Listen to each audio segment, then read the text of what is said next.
few weeks ago, a buddy of mine, Adam Godfrey from over at Leonidas Sparta, made a video about did the Greeks paint their helmets?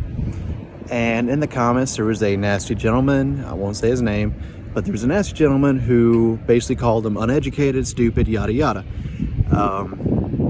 and argued that no, they didn't paint their helmets, and he started using shields as an example for why they didn't paint their helmets. I don't understand, but whatever.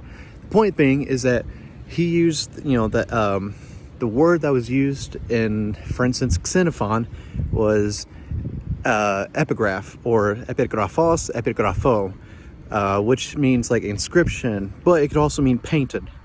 Well, in Aristophanes' Frogs, he mentions how the Greeks painted their shields, and the word that he used was zdographein, which is to paint, literally to paint, or not literally to paint. It means to paint, but the literal translation it comes from stozo, and or stoe, which means to save or life, give life.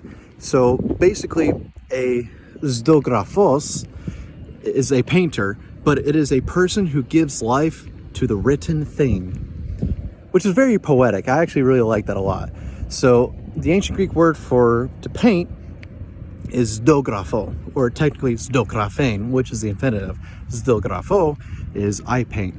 But the literal translation meaning, I give life to the written word or to the written thing, which I think is just a lot of fun. Now, this whole random tangent that I went on, my point being is that if you don't agree with somebody on something, that's fine. You don't have to agree, and you can go on and say that you don't agree. But don't insult their intelligence. Don't insult their capabilities on whether or not they are doing academic research or not, because I can tell you right now, my buddy Adam, I have my master's, right, in Greek archaeology. I have multiple degrees in ancient history and classics. I know Greek, Latin, German, yada yada. I have all these things. And I tell him, a young man who had half a semester of college, the only thing that really separates me and him when it comes to the study of the ancient world is that I have 3 pieces of paper and he doesn't.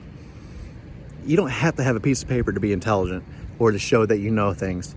And Adam is one hell of an academic. So I trust what he has to say.